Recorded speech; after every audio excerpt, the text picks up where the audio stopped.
Burkina's $900 million seed law panics the West. What are they hiding?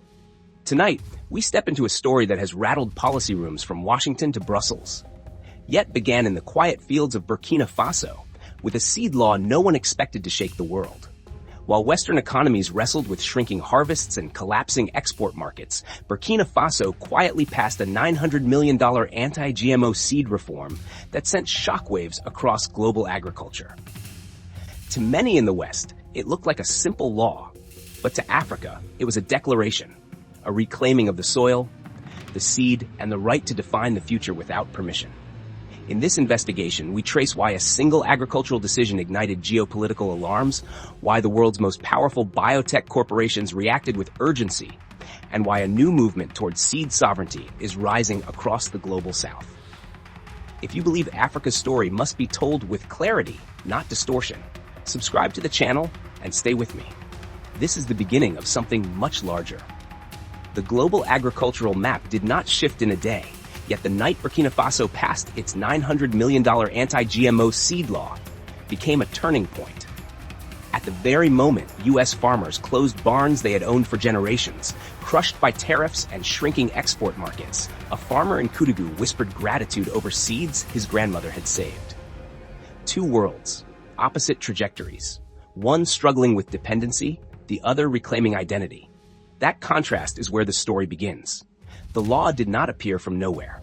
It emerged from villages where farmers remembered the seasons before patented seeds arrived. It emerged from soil scientists who documented how indigenous varieties had survived drought cycles long before biotech hybrids were introduced.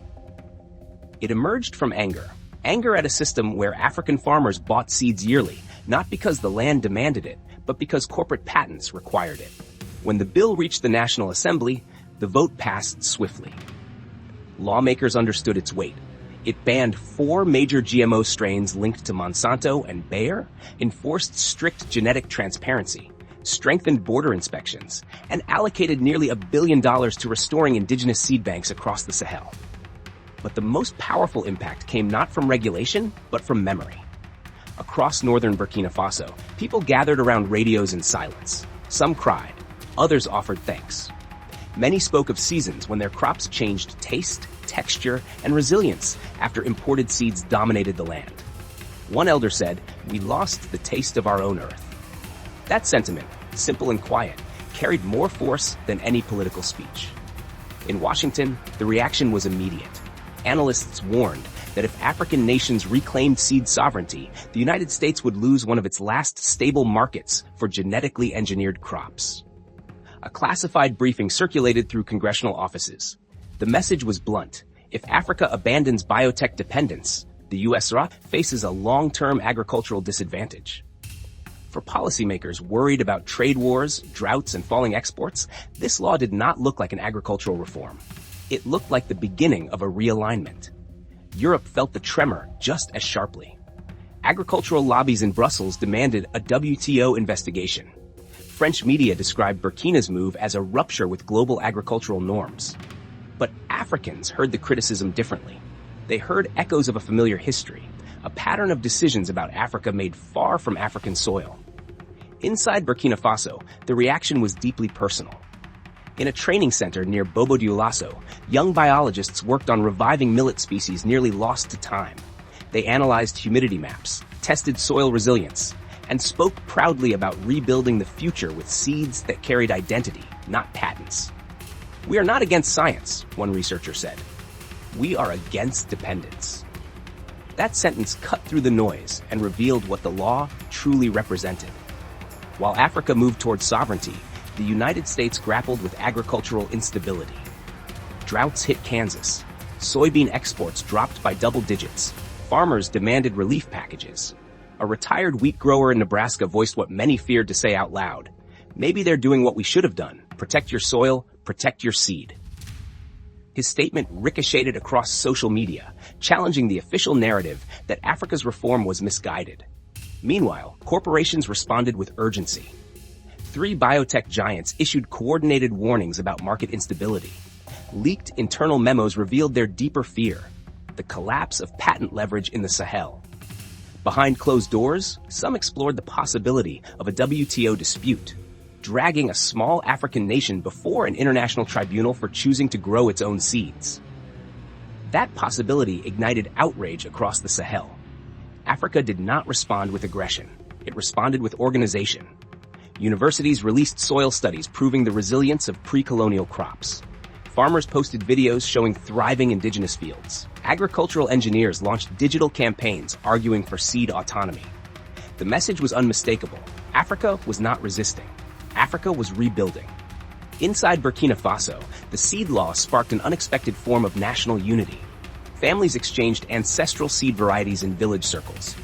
Teachers introduced lessons on indigenous agriculture. Women, long the silent custodians of seed preservation, became central figures in a cultural renaissance. The markets of Kaya and Dori filled with traders speaking proudly about real millet, real sorghum, and real cotton, as if welcoming back relatives lost to time. Western governments, observing these shifts, saw something far more troubling. They saw that seed sovereignty was becoming a political model. Mali explored creating a Sahel seed bank. Niger proposed an indigenous crop corridor. Ghana and Senegal launched public consultations. Analysts warned their governments that a unified African agricultural bloc would weaken Western leverage in trade, climate policy, and regional diplomacy. In Washington, internal documents labeled Burkina Faso's reform a sovereignty multiplier, reducing points of economic influence across Africa. European agencies called it an agricultural realignment. But African commentators framed it differently. A Kenyan writer put it plainly: if a seed scares the West, Africa has found its leverage. The deeper question now taking shape across the continent is whether food independence can become political independence. The logic is simple but revolutionary. If Africa controls its seeds, it controls its food supply. If it controls its food, it controls its economics. If it controls its economics, it controls its future. And that, more than patents or trade deals, is what unsettles the world's most powerful nations. As tensions quietly rise, the truth becomes clear. Burkina Faso did not simply pass a law. It rewrote a chapter of global power dynamics. The world is watching, because the next moves, by Africa and by its critics, will determine whether this moment becomes a regional shift or a continental transformation. If this investigation resonates with you, share it. Because what happens next will shape more than crops. It will shape the future of sovereignty itself.